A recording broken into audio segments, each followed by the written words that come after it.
दोस्तों, नमस्कार। आज हम वोस्क्रेसेंस्क के हवाई अड्डे पर हैं, जहां हम वास्तव में जैसे कि अभी निर्माणाधीन एरोलेट 01 के पास खड़े हैं। हमारी याकूतिया के प्रतिनिधि के साथ एक व्यावसायिक बैठक हुई थी। खुद स्थायी प्रतिनिधि एक बड़े प्रतिनिधि मंडल के साथ आए थे। उनके साथ व्यापार जगत के लोग थे, बड़े और प्रमुख व्यवसायों से, जो इस परियोजना में रुचि रखते हैं। हमने यह तय किया कि कंपनी एरोनोवा एक डिरिजेबल बनाएगी और वह इसे याकूतिया के लिए बनाएगी। निकट भविष्य में हम एक कार्य समूह बनाएंगे और समझेंगे कि कौन सा विशेष यंत्र सबसे पहले तैयार किया जा सकता है। हमें आमंत्रित किया गया, कहा गया, आइए, बनाइए, तैयार कीजिए, हमें इसकी बहुत आवश्यकता है। गणराज्य के लिए, हमारी याकूतिया के लिए ये एक बहुत ही रोचक दिशा है। मैं ये कहना चाहता हूँ कि विशेष रूप से यह यंत्र जो मेरे ठीक पीछे खड़ा है, इसे सेवियर विज्ञान शैक्षिक केंद्र की सक्रिय भागीदारी के साथ और सहयोग में ही बनाया गया है।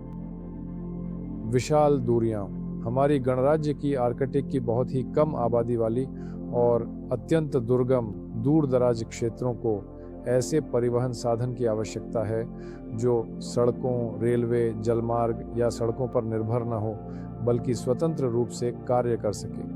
आज हम यहाँ इस हवाई अड्डे पर इस विशाल हैंगर में ये महत्वपूर्ण निर्णय ले चुके हैं कि हम इस परियोजना को आगे भी पूरी प्रतिबद्धता के साथ जारी रखेंगे। लेकिन अब शायद हम इसे याकूतिया के क्षेत्र में जारी रखेंगे ताकि व्यावहारिक परिस्थितियों में इन उपकरणों को वास्तविक माल ढुलाई में आजमाया जा सके। इसमें राष्ट्रीय अर्थव्यवस्था से जुड़े माल की ढुलाई, निगरानी और महत्वपूर्ण बुनियादी ढांचे की सुरक्षा सुनिश्चित करना शामिल है। वनों की स्थिति की निगरानी, उनकी सुरक्षा, जंगल की आग से बचाव, उत्तरी समुद्री मार्ग पर नौवहन की सुविधा और बहुत कुछ अन्य कार्य।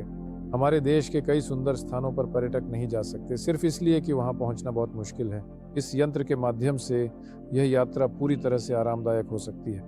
मैं पूरे स्टाफ, इंजीनियरिंग टीम और एरोनोवा कंपनी के सभी कर्मचारियों का इतने फलदायक सहयोग के लिए दिल से धन्यवाद देना चाहता हूं। मैं आप सभी के निरंतर समर्थन और मेहनत के लिए भी आभार व्यक्त करना चाहता हूं। आपका धन्यवाद कि जो उम्मीदें हमने इस परियोजना से लगाई थीं वे पूरी हुई हैं, बल्कि मुझे तो लगता है कि इसने वे नतीजे भी दिखाए हैं जिनकी हमें ज़्यादा उम्मीद नहीं थी। और आज हमें पूरी तरह से विश्वास है कि इस परियोजना को ज़रूर बड़े स्तर पर लागू करना चाहिए, इसका विस्तार करना चाहिए और इसे आगे बढ़ाना चाहिए। आपका बहुत बहुत धन्यवाद। हमारे लिए एक ड्रोन कंपनी के रूप में एयरशिप निर्माण का क्षेत्र बहुत रोचक, संभावनाओं से भरा और मेरी नज़र में इंजीनियरों के लिए प्रेरणादायक है। आप एक अनूठे क्षेत्र, एक अनूठी चुनौती में लगे हैं और आपका योगदान और ज्ञान न केवल हमारे देश के लिए बल्कि पूरे विश्व के लिए आवश्यक है। इसलिए मैं आपको सफलता, नई तकनीकी खोजों और उपलब्धियों और आपके सभी प्रयासों में शुभकामनाएं देता हूं।